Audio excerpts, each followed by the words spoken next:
Welcome to the Brad and Taylor Show. Today on, we have Shaun Alcodray with Brookstone Realtors. How's it going today, Shaun? Good. How are you guys? We're good. Good. You're listening to the Brad and Taylor Show, a podcast that inspires entrepreneurs to pursue their passions. We're sitting down with some of the best to learn how they got started and some lessons they learned along the way. Let's just start way back when. Let's say you, when you were like really little. What did you want to be when you grew up? Well, what did I not want to be when I was little? What were your main ones? Well, I always did want to be in law enforcement, so I did. I'll get into that in a few. I always wanted to be a cop or a firefighter. Maybe at one time an astronaut. I always wanted to fly, but I wanted to be in law enforcement. Awesome. Awesome. So what did you end up doing? Police work. Nice. Nice. I actually did follow it. Originally I was going to go into the military right out of high school. That didn't work out for me. And I got into I love computers. I love technology. So I got my first official job because when I was in high school, I grew up originally in Taylor, Michigan. So I was in the city. And my freshman year, we moved to Columbiaville, which is in Lapeer County, about an hour and a half north of Detroit.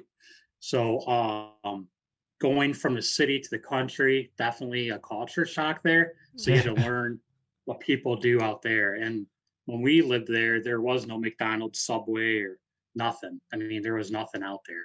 So I had to learn how to hunt, fish, bale hay.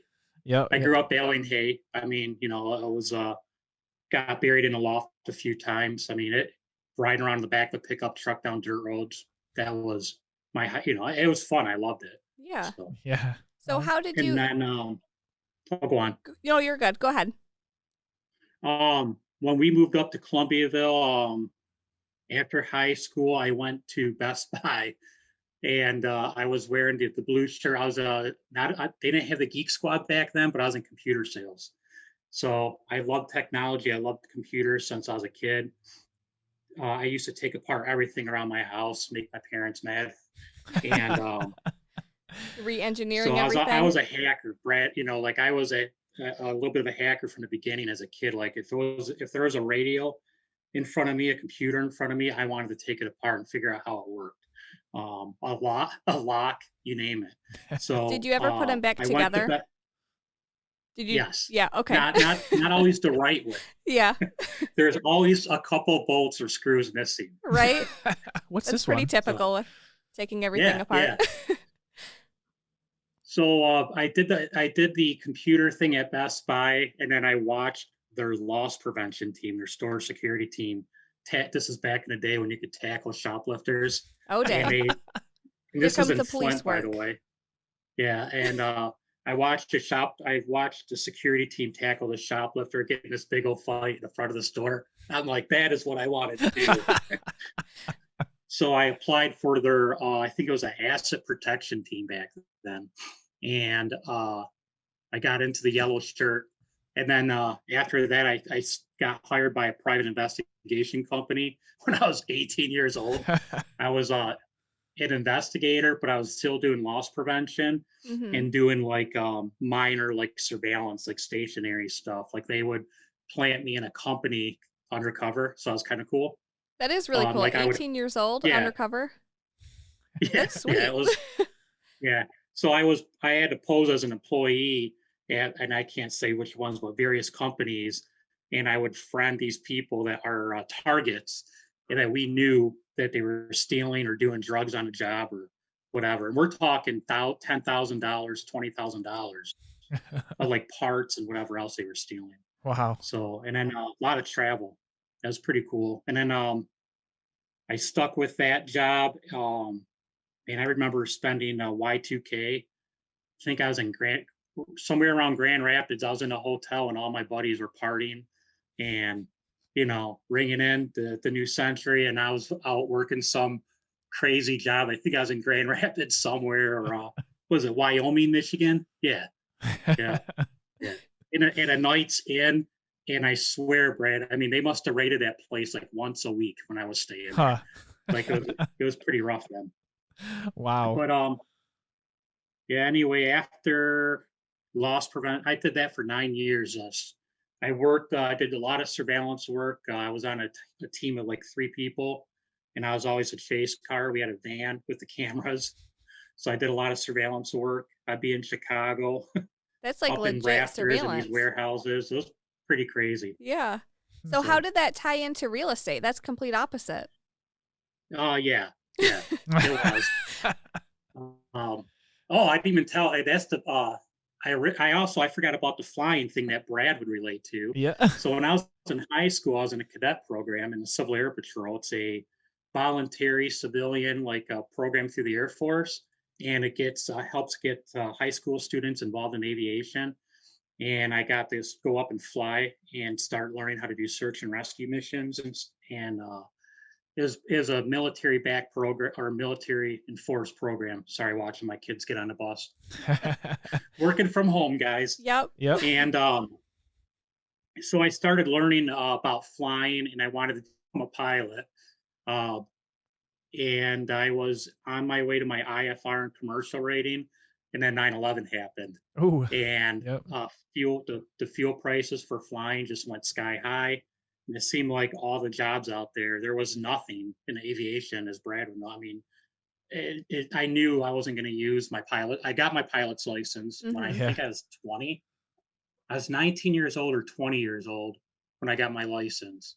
Um, so I mean that was a big step for me. I was what they used to call an airport bum. I get out of high Show up. school, an airport bum. Did you ever hear those before? Oh yeah. There's Like, always there's still a lot of them. yeah, I talk. I obviously I talk fast, which is good for real estate. So slow me down if you need me to. Oh, yep. But yeah, I used to get out of high school, and there was a group of us. So we'd go. There's a picnic table right outside the building, and we'd hang out there, do our homework, and different pilots, which sounds crazy, would take us up in the air once in a while. Yep. And then there was a flight school there, and luckily my parents were awesome, and I always worked some odd job and saved up. So I mean, back then it was like $35 an hour to rent a plane, what they call wet. Yep. That means there's fuel in there, Taylor. Yeah, I don't So know I mean, these. now Yeah. what is it? Yeah, You gotta what explain what it is all to me. I think yeah, it's the going rate now probably, Brad, is what, 70, $65 an hour? I think it's probably like 150. Yeah. That's When a I- jump. Holy When I smokes. was flight instructor, I think it was around like 140. That was what it was for a helicopter Wow. back then. Wow. Yeah, it was $35 an hour wet. I remember. I think the most I ever paid was 50, and that was for a high performance engine. Wow. So That's a Yeah. long time ago then. yeah, I'm 42 now. Yeah. I act like I'm 22, but no, I'm 42. So So how did yeah, you I get mean, I just into did this. how did How you did get I into get? real So after estate? Yeah. I did 15 years in law enforcement, and I loved it. I really did. I really wanted to help people. I really truly believed in it.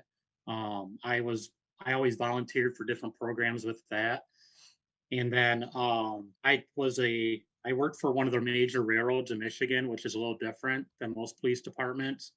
And then I also worked as a part-time police officer for different towns wherever I was based at for the railroad. Okay. So I spent and then one of my friends I was in the Civil Air Patrol with in high school, we kind of followed each other. He worked in loss prevention, and then he went into law enforcement.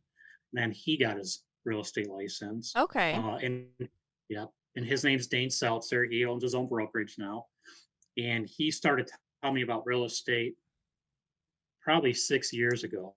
And he kept talking about it. I'm like, man, I don't want nothing to do with it.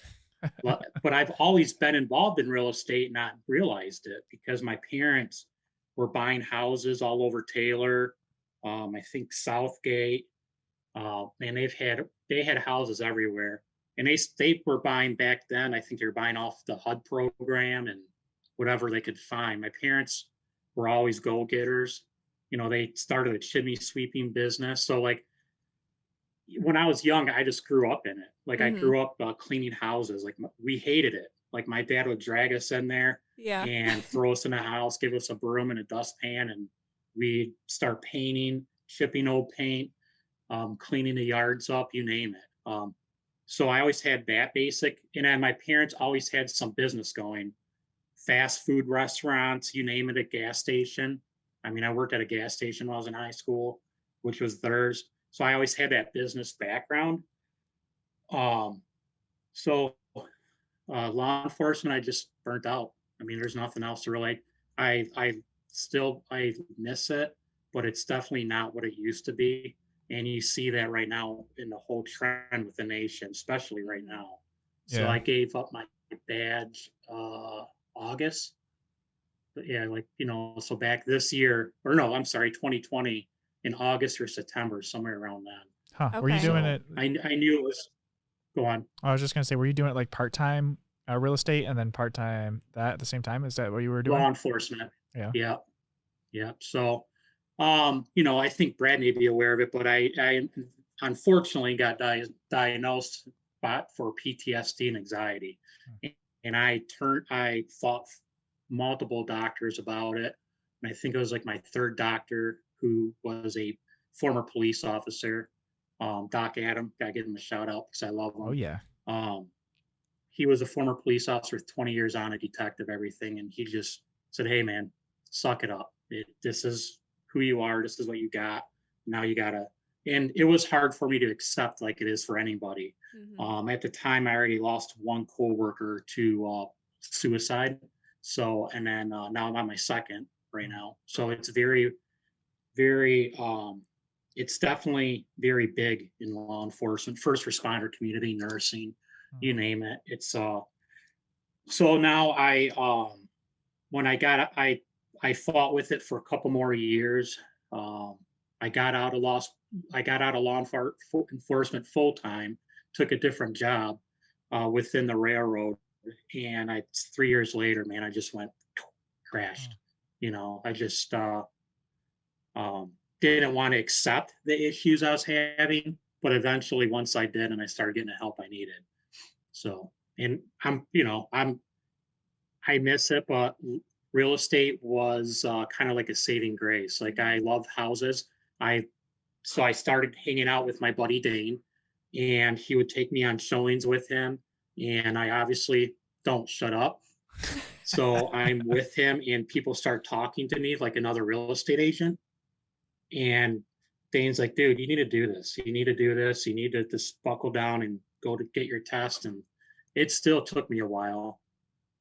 And then but it took my mind off of things. I really like doing things with my hands to take my mind off of stuff. Like I know a lot of guys do woodworking, whatever. That's out like from coming from my, the Yeah. like their little hobbies. Mhm. But I loved tearing walls down, doing remodels, painting. Dane talked me into buying my first land bank home off the Genesee County Land Bank. So it was my first real estate investment. Okay. So I went in there basically by myself and maybe one other guy. And this house looked like a drug house. I mean, it was packed, loaded with all kinds of stuff. And we just went in there and revamped it. And I've had that thing for what, 3 years now. And I make good, not good money, but steady income. And I started learning more and more about real estate investment. And then I started going back to my parents. So then I was already doing real estate investment. Mhm. So I said, you know what? I might as well go to real estate school. Yeah. So that's the long version of it. Yeah. I failed my test the first time. It was very emotional for me because here I am. I have 3 kids, a wife to support, and I didn't know what I was going to do. Like it was either police work or what, because most cops they get stuck in that um, mindset of what am I going to do? Like all I know is police work. Um, what most of us would we do before we got into law enforcement, flipping burgers or Hmm. a waitress or waiter or what? Mhm. So that is a very scary transition. You see a lot more. law enforcement and real estate. Mike the Cop, gotta give him a shout out too. My buddy Dane Seltzer, who started his own brokerage. Mike Edwards with EXP. There's a lot of them now in Michigan I could think of. So, I, man, I don't know. Like, I'll shut up with that. So That's how I got into it. Basically, a buddy and my parents, and I. It was very nerve wracking and kind of scary. And what the heck am I doing? Why am I doing it? Yeah. I had a lot of negativity. People were like, "Oh, you're gonna fail. The real estate market's gonna crash. What are you gonna do then? Why are you leaving police work? You love it, all that stuff." yeah. Yeah, that's a But there big was also a lot of transition. people that said, "Hey, dude, good for you." Hmm. You know, so it was a crazy jump, and I don't even have a year on yet in real estate, so I'm still a rookie. Okay. Yeah, Well, you're doing and great so far. I have no idea how many transactions I have. I really don't keep count, and that's one thing. I did transition to Brookstone, and when they interviewed me, they asked me how many transactions I had, and I was like, I have no clue. Like I said, I have 2 active listings right now, and like I knew I had like 10 or 11 listings at the time, and I had quite a few buyer transactions I closed. I mean, I went from driving a patrol car, which mind you, I was working for a small town, so when there's nothing going on, I was studying for my real estate exam. you know, when you work in a small town as a cop, you do circles. Yeah. Yeah. You're waving hi to Mrs. Smith walking her dog 4 or 5 times. I mean, Yep. it's like the same town over and over. So, not that nothing goes on. Trust me, that we've had our fair share of horrible incidents out there. But it's I going from police work to real estate was definitely not easy. You know, but I got to give a shout out to First American Title over at the Genesee office in Grand Blanc. Those ladies are great. I mean, I'd call them up with probably some crazy questions. So all of them over there, they've helped me out. My mortgage officers, Rockland Lasley with Flagstar, Connie Parker with Case and Loans, was also like 2 great people that I'm like, I had no idea what a conventional mortgage, FHA mortgage. I didn't know. Yeah. I didn't know anything. I knew that I had an FHA loan on my house I bought. That's all I knew. I didn't even know what the whole point of an FHA loan was. Yeah. Real estate school, they just teach you how to pass a test, and then they kick you out the door, take your money, and say, "Hey, good luck." Yeah. Bye. Yeah. Give us a review at the end. Let us know how you're doing. Yeah. Um, Oh, I'm doing great. Yeah, I Doing mean, great. I had to start. I started watching YouTube, like everything I do. If I don't know something, I get on YouTube. It's a dork in me. I do the Um, same thing. Yeah. Oh man, I do. I love to tinker with stuff. Like right now, I'm working on my truck, so I started learning how to fix my own truck. I was never mechanical. I was more working on my house. Yeah. So I'm like, I literally went out to Harbor Freight the other day and bought some stuff so I could get underneath my truck and replace an O2 sensor. That's Nice. the flux capacitor. I have Yep. no idea what these things are called. Get that flux I don't know what capacitor that is going. either. Yeah. Do it. So I wanted to save money, and I bought a truck for cash. I was trying to live the Dave Ramsey model. So it breaks down, I learn to fix it, or I got to pay for it. Yep. But I use YouTube to learn real estate, and I was big on Ricky Caruth with the XP, and then obviously Brandon. Oh God, I'm gonna cut his name up, Brandon Muellerin. I Morenin. don't even know what is it? Morenin. I hope I got He's it right probably too. gonna see this. Like, who the hell is this guy I hired? It's okay because I might be saying it wrong too, and he's like, "Wait, I'm gonna be on the interview too." Yeah, I haven't met him yet, but I was a big fan of him on YouTube, and I was watching his cold calling videos. I'm like, man, that's so cool. Yeah. And I was like, and I had no idea he was in Michigan. So I'm watching him, and then and sometimes I'm like, multitask too much, ADHD. I'll be I'll be listening to him on one of my monitors, and I'll be like on my other monitor, and then I'll hear him calling people in Rochester. I'm like, Oh is that yeah. Rochester? You like New York or where? And he's like Birmingham. I'm like, Alabama? Like, and then I finally like looked over, and then I started looking at him, and I'm like, oh my gosh, he's right here in Michigan. Like, this is so cool. And then I started watching him more because of that connection. Mhm. Yeah. And then I learned about Brookstone that way.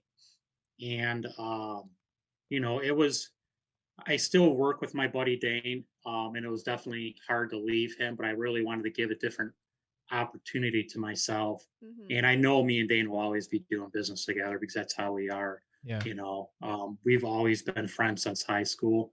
Um, we do the real estate investing stuff together, but I'm a big tech geek. So the technology that Brookstone was offering was a big attraction for me because man, I could whip up. I mean, I generated the first week at KB Core in the palm of my hands. I generated 60 something leads. Huh. Now, mind you, as most real estate agents know, Yeah. 60 leads is like 5 leads Yeah. in reality. Yep. But That's so true. yeah, I mean, that's how I found Brookstone. I went to their office, and I really like it so far. I'm only been there for 3 weeks. Yeah, I thought Okay. I It saw was you like a new switch. transition. I thought I saw you switch Yeah, because I was like, wait, I didn't know you were there. And then all of a sudden I was like, yeah. oh, looks Who like you just knows? Me and switched. Dane might be back together eventually. Yeah. We So, we worked. I worked with him in the city of Flint for a little bit. mhm, Um, and I know he is currently off on injury right now. So hey, Dane.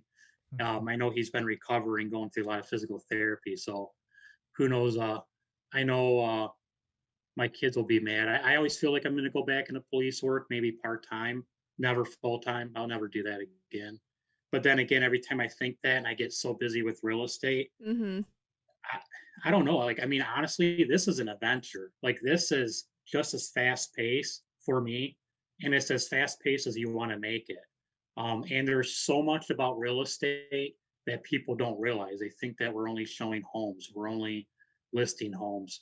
That is not real. That is like the easy part. The hard part is putting together your contracts and putting together your negotiations and your networking. Um, your lead generation.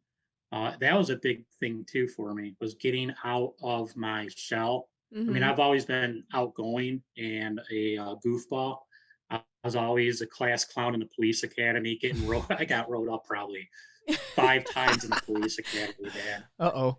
What'd you We used to do? we What'd you used to do? get these I'm things just kidding. You called shouldn't ask him. telegrams. I don't even remember half the stuff I would do. I mean, I really don't. I mean, I was there to have a good time, and I always wanted to make people laugh. And the police academy is stressful. I mean, it's 16 weeks of stress. I mean, Mm-hmm. and you're in class sitting uptight and yes sir, no sir, yes ma'am, no ma'am, and I just anytime I could crack a joke, we'd be out there on our fake car wrecks. I'd be doing something. People be like, "What is wrong with this guy?" Yeah. But people were always laughing about it. Yeah. And I mean, shoot, man, me and my partners I worked with, we were always pulling practical jokes on each other. One of my partners put a frog in the back in my locker because I left it unlocked.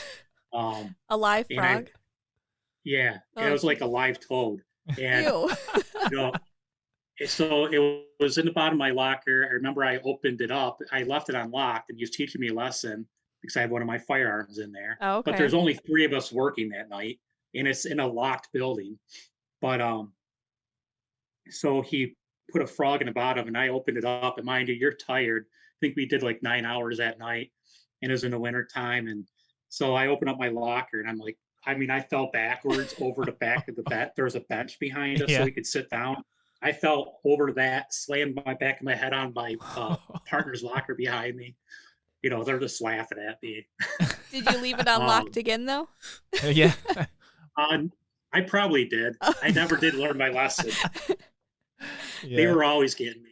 Yeah. And then one time I left my car door or my car unlocked, the patrol car unlocked at the gas station with the engine running, which a lot of cops do. and I was inside the gas station. So my partner pulled up, and he knew I would do that. So he ran in there, turned the lights on me, the sirens, and then closed the door and ran. So I turned around. I'm like, "Why is my lights?" I mean, everybody's like looking, and here I am, this dumb cop. I don't want to swear. This idiot cop running across the parking lot trying to turn off my lights and sirens. And then there's my partners across the street laughing at me. So it's good times. Yeah, awesome. Pranksters. So, Yeah. so let's go back to when you started in real estate. What is some advice that you got when you were starting in real estate that you're like, that they told you you may not have used, but that you remember? Mm-hmm. I mean, in school, I liked the real estate school program I was at. Kevin and George, I think it was Namir is their last name. They're both a father and son. And Kevin, his sense of humor is like right on line with me. Like I love that guy. Um, and man, I mean, he gave a lot of good advice. I can't think of it right off the top of my head. Both of them were real estate investors and Mm-hmm. investors in general. Uh, I think Kevin was a wholesaler, and I knew what wholesaling was a little bit. That's another thing I do a little bit. I'll get into that in a minute. Um, so, man, sorry, I'm going off on a tangent. It's all Keep an good. open mind. Have confidence. Don't be afraid. No fear. Like for me, um, I think I have a accountability group I'm part of now with Brookstone, and I think we have our meeting this Friday. And the guy that's directing it asked us, bring what your biggest fear is. Mm-hmm. I've been through most of my biggest fears in my life. I literally almost died. I can't tell you how many times in law enforcement, seeing the worst of the worst.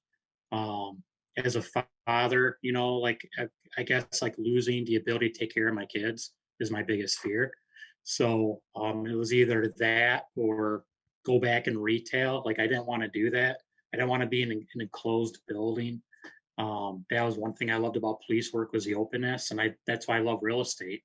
I'm just Mm-hmm. driving around looking at houses, talking to people. Yeah. Yeah. So my big, you got to find what motivates you, and you got to get off your butt. I don't want to say the other word. I don't know if I can swear or not, but get off your butt. I mean, find your motivation. Brandon has an excellent video about that on his YouTube channel. So does I think Ricky Caruth. That talks about making sure you set a schedule and blocking your time out. And I'll be honest, I'm horrible at it. But I'm learning how to do it more. Like I've always been, like we were talking about earlier, just wing it. Like I Mm-hmm. mean, that is how I started real estate. I just started winging it and making mistakes, and That's how that you is how learn I from learned how them. to fix. Yeah, I mean, that's Yeah. how I learned how to do real estate rehabbing, real estate investing. I lost a lot of money in the beginning. I still lose some money time to time, but that's part of the adventure. As long as you could keep your fear um, out of it. And so you're not making more mistakes and you learn from those mistakes and you just keep pushing on. Um, Lead generation, you got to stop being shy. I mean, here I went from not having my real name on Facebook and not putting myself out there on social media and stuff. Mm-hmm. So Dane was a very big coach for that. And he's like, dude, you got to do this. You got to do your videos. And for most law enforcement or first responder in general, you're just for most people putting that camera, that phone in front of you is kind of like even what we're doing right now. Um, I'm getting better with it, but I still have anxiety over it, like most people do. I still So have you got to anxiety learn over how to it. get over it. Yeah, and definitely educate yourself as much as you can, not just on the market but the laws. Um, but and don't be honest. Like I told everybody, and a lot of people they fake it till you make it. I was like always that agent and said, "Hey, I'm new. I'm brand new to this, but I'll give you all my heart. I'll give you everything I can. That I can promise. Anything else, I can't promise you. I can't promise you I won't fail. I can't promise you that I won't screw up, but I can promise you that I will admit to my failures, and I will hold myself accountable for those failures, and I'll just keep pushing. Hmm. Awesome. And yeah, I treat all my clients like they're like a good friend of mine. So Yeah, awesome. like I feel for them. Their pain and their suffering is my pain and suffering. And I tell all of them, it's an emotional roller coaster. You got this high. Oh, we're looking for houses. Oh my gosh, look, hon, it's cute, and blah blah. And we're going up this high, and then are we gonna get it? Well, I don't know, Yeah. And then It is a so roller you're on. coaster. Yeah.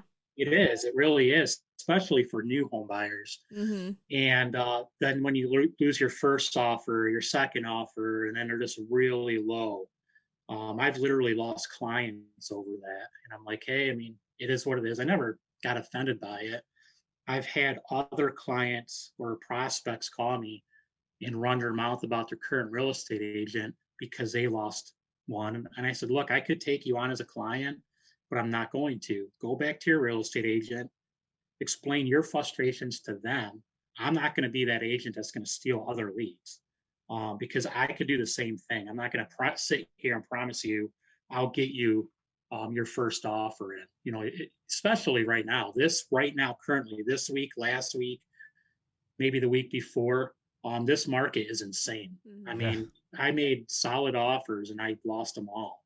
Huh. So I feel really bad for my clients, but unfortunately, there's always somebody out there that has more money, that might beat them out. And that's what it's coming down to. Yeah. It's so true. What is one of the biggest things that you in your business that you like failed at and learned the biggest from? Um, Man, there's been a lot, Brad. Hey, hey, that's how we grow, right? Hmm. Yeah, for real, it is. Not a lot, but maybe contracts. You got to really be careful. If you got a broker or whoever you need to find, I'm not afraid to ask other real estate agents. I have a lot of, obviously, everybody has people that they know in real estate. Yeah.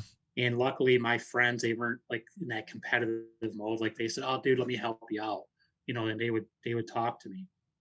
Um, so I and Man, I'm trying to think. Probably, and then follow. Like I was going through a lot too, personally. Still do. I still have my battles. I think everybody does. But I, especially like, I mean, like if I'm on my low, dragging myself out of my bed and getting myself to pick up the phone or get out of the house. Um, that's why I got into the accountability group to hold me accountable, Hmm. because no one else in this business is going to be behind you telling you what you need to do.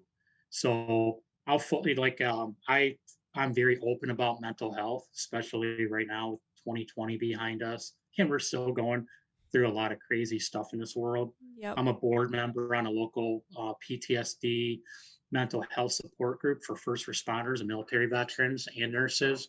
I always want to point that out because nurses have a very stressful job. They're at Yeah. 12-hour shifts. It's Hmm. crazy on their feet. Um, so I mean, we have some nurses that we help out. So that program helps me because I'm helping out other officers. So when I say like getting my butt out of bed, I think a lot of real estate agents struggle with that. I don't think just real estate agents. I think people in general. Getting yourself out there. There is no time clock. I'm at my house right now with my dogs behind me laying down. Who's gonna push me to get up and go to the gym and start picking up the phone and start making phone calls? Me. If I don't do that, my three kids, they're not going to have a nice Hmm. house. I want them to have a nice life, like any parent would. Yeah. That kind of You goes know, back to like the time blocking that you were talking about earlier. right? And that's what I'm. It's actually something I'm currently learning. Hmm. You know, it's definitely and staying focused on one thing. As Sarah Patrick, my one of my associates, well, I got to get their titles down. They're going to be like, "What are you doing?" She's not. So they have, and then Jennifer Tate also, which is my local associate broker out of our Clarkston office. They talk about the shiny objects, Yeah. and there's a lot of shiny objects Oh out there yeah. for realtors. KB Core, was it Remind Pro? I mean, all these different programs. So the geek in me is like, oh, cool. All of them. I want to learn how to do this. I want to learn how to do this. What's pixels on Facebook? And I'll start going down that YouTube rabbit hole Yeah. of trying to learn how to do Facebook pixels. But it helps. Like my marketing on the internet, like, I mean, that is how I definitely can contribute my computer skills to some of my success so far. Um, Getting FISBOs, doing a cold calling, it takes a lot of practice too. Yeah, it does, especially. Sorry, I'm going like 1,000 miles an hour. You're fine. No, you're doing fine. I had too much coffee today. I love it. What would be one advice that you wish you had a year ago when you started? That you're like, man, if I could just start this all over and I could just do one thing, maybe not just advice, but maybe don't know, man. Like I mean, I had a lot of good advice. If it wasn't for Dane, it was a friend or like somebody I found on YouTube. Like Brandon or Ricky. Like I love Ricky Kruth too. I love his energy. Because you can tell I'm very high energy. And he's like, let's go. And I'm like, yeah, let's go. And that is how you got to get motivated. Oh yeah. There's, I also wanted to give a quick shout out to Carson. Man, I'm going to slaughter his last name. The Mamic. There's Todd Chun. There's these guys are wholesalers. And a lot of people don't know about wholesalers, but like I just randomly showed up. I knew Carson through Facebook, but they're based out of Flint. And then there's also Mike over there. And I just met these guys by random, and they were in there cold calling in this small little room in downtown Flint. And then Carson is probably 20 now or 19. I don't even remember when 19. And this kid is out there just killing it. He's not a kid, by the way. He's more mature than me. He's just slaughtering the real estate market out there and wholesaling, which is not easy. And I put myself around other realtors and other real estate investors that are just as motivating as I am. So maybe that would be surround yourself with people that are going to push you. There we go. I figured it out. I like it. I like it. That one's good. That one's perfect. I mean, tell us about. You got to find somebody. Tell us about wholesaling. So we haven't had anybody that's talked about it on the podcast yet. So tell us about what it actually is. And, oh boy. I'm the worst person to really ask. Explain it to me. Like I don't know anything about it. What is it? So, man, the guys are going to laugh at me about this one. Here we go. So we have a house that. Here, let me draw it out for you. Oh, I love pictures. That works for us. Yeah. Yeah. I need like a dry erase board. So wholesaling is where you get a house under contract. You're basically telling the person, I'm going to make it sound like it's probably bad. Getting a house under contract, and you're taking that contract and then basically flipping that piece of paper to another person. Okay. So you're taking like an assignable interest on a house. Mm-hmm. So a lot of times what you're doing is you're finding people that are property owners, landlords that don't want to do it no more or failing in the investment side, and they let the house go. The roof something's wrong with the roof. The mechanicals, like your furnace, your hot water tank, are failed, and they're losing money. So they get, I don't want to say completely desperate, but they're at the point where they think that maybe they can't make any money off that house. So there's the underground market of wholesalers. Like some people think they're all scummy. Some are, trust me, some of them drive me nuts. But there's also some very professional ones too. And most of them are not licensed real estate agents. So there's always that questionable gray area. Well, they can't do this, they can't do that. But there's a lot of experts in the state that will tell you that that's completely wrong. It's perfectly legal. I mean, I looked deeply into wholesaling and the legalities of it.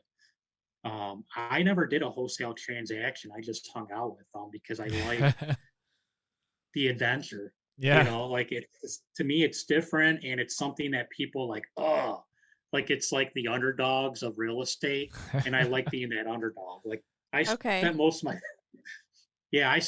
my childhood as the underdog. So like those are my people. I like it. I like it. Well, we won't ask Yeah, you any more so questions on that one, just so we don't have to. We'll just ask them. yeah. So basically, you're taking that piece of paper and you're selling it to somebody else, Okay. and you're taking $3,000, whatever your commission is, Mm-hmm. to make a profit, and you go on to the next one. What Gotcha. people don't realize about wholesaling is you actually are helping people, because most people are not going to find these houses, and then they go back to the bank, and then they go from the bank to the government, and then they end up on the land bank, and then they end up as what was once a nice home, a shell of a home. And you see that in Detroit, you see that in Flint, you see that in Battle Creek, even in Lansing, Saginaw. So what do these homes become? They become a nuisance to the community. They become a harbor for, um, unfortunately, there's all kinds of things of drug use, um, sexual assault crimes. Um, I mean, really bad things could happen in these homes. And, they don't like to call it Devil's Night no more. It's called Angel's Night.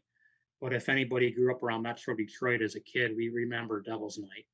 And they would go around burning houses down, abandoned houses, most of the time. So that, and Flint deals with the same thing.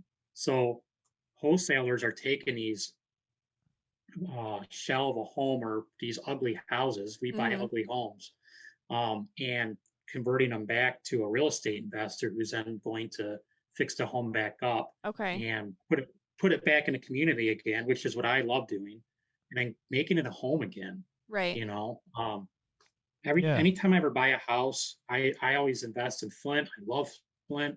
I served in Flint as a police officer. If I had to go back in police work, I'd probably go back there, because I love the department. I love the leadership. I just loved Flint, and people knock it so much. And I really do love the city. And I love buying houses there, because, and people thought I was crazy, which I am. But people really thought I was losing my marbles when I was buying a house, in the ghetto, in the hood. And, but I would go out, meet my neighbors, meet their kids, give them my business card, and tell them what I was doing. And even tricks, this is like some things that even Dane does too. Like, I'll get them a gift card once in a while, or I'll help them out with something, because I want to be part of that community. And these folks have my phone number. And if something's going on with my house, they'll call me, they'll let me know. Like right now, one of them's sitting abandoned, and I don't really have to worry about it. Most of them know I'm an ex-cop, so I always joke around. Hey, that works I out always good. joke Yeah. around about that. Yeah. But I think Brady might have saw, like, I found a stolen car behind one of my houses a couple months ago, and I knocked on my neighbor. I said, "Hey, man, is that your car parked behind my house? I'm your new neighbor." It's like, and the guy's like, "No, man, that ain't my car." I'm like, "If it is, I don't, hey, man, I'll be neighborly, and I need to know." Like, I left on a Friday, came back on a Monday, and it was there, and it was a Mm-hmm. sweet SS, like, muscle car from the '60s. So I knew it was stolen, and and this was on the south side of the city. So I called the city up and had it impounded. And a couple of my neighbors are like, then they started getting to know me.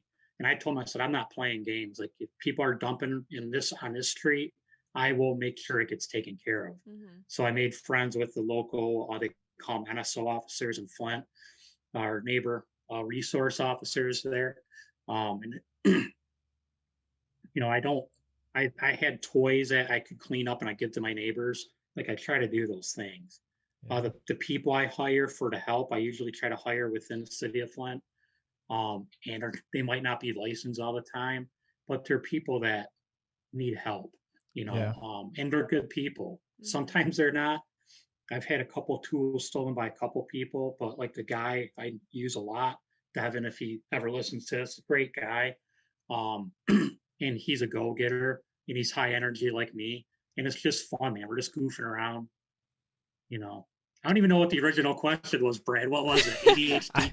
I don't even remember. I don't remember either. But I'm so anyways, sorry. it's all good.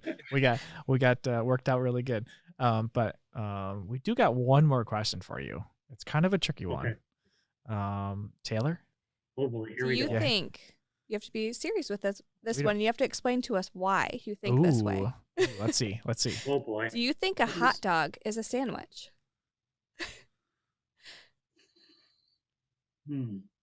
Go either way. But what do you think?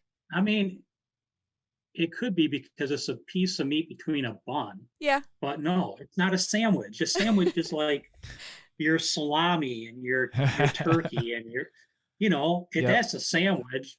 By the way, if anybody's ever down to Metro Detroit, man, what is that? Ganelli's over. I mean, there's so many good sandwich shops around Metro Detroit. That's one thing I loved about being a cop, is finding the food. Mm-hmm. But yeah, I mean, a sandwich is a sandwich, man, like a good sub. Yeah. Not the stuff you buy from a retail. I'm talking like those old I love finding hole in the wall restaurants around the city, especially Detroit. The taco trucks in Southwest Detroit when I worked down there, and oh man, I loved them. They used to be scared when I'd first walk up in a uniform. There's a lot of illegals. I never bothered them, but they'd be like, "Oh crap, here comes the police," and I'm there to eat my tacos. I want my tacos. Yeah. Yeah. One time I used to work with Border Patrol over in Port Huron and U.S. Customs, and we walked into a Chinese restaurant once we just wanted our Chinese food. And these guys literally hightailed out the back door and went running. Oh. We're like, what the hell, man? Like they were looking at, and mind you, that my buddy from Homeland Security had like this assault vest on. It said DHS or U.S. Customs, Border Protection on. And I'm like, bro, dude, you gotta start. And he's like, all muscular. I'm like, you look like we're committing a raid here, dude. Like next time you're gonna wait in the truck. That's awesome. That's awesome. Yeah. Well, I think we learned a lot from you today, and you gave us a lot of good advice and stuff like that for our listeners. But I think we got everything that we can go over for now. It was good chatting with you, and yeah, it's a lot easier than I thought it would be. Oh yeah. Well, for everybody listening, if you haven't already, give us a 5-star review below. That would be awesome, and subscribe. And yes, we'll. I love Windows Spill. Oh yeah. I like the plug there right then. We're not sponsored yet. Windowspill.com for your photos, for real. Best photography for real estate, hands down. We won't say no. So. If you guys heard that, oh yeah. So we'll see you on the next one. Are these working? All right. Here we go. Oh, there we go. I think they're working. Should we tell them? Mine keeps falling. It doesn't like my voice. What do we got to tell them? Subscribe. Subscribe. What do we got to point at? Hey, I think there's a subscription button. Like It might be there. might be right there too. Somewhere. Somewhere. Find it. It's red. Yeah. And it's Red. blue. It's green. I don't really know. It's a color. This mic isn't even attached. Did you plug these in? Well, I guess. I wonder if they can hear us. Yeah. I wonder if they hear us. Well, we should probably tell them if they can hear us. We should probably tell them also give us a 5-star review if they're listening on Apple. That'd be cool. 5 5-star stars, review. guys. Share it with everybody they can think of. We won't take But- 4 stars. I mean, Taylor, I don't even think these are on. I mean, No, I don't think this is working. This is not working. Yeah.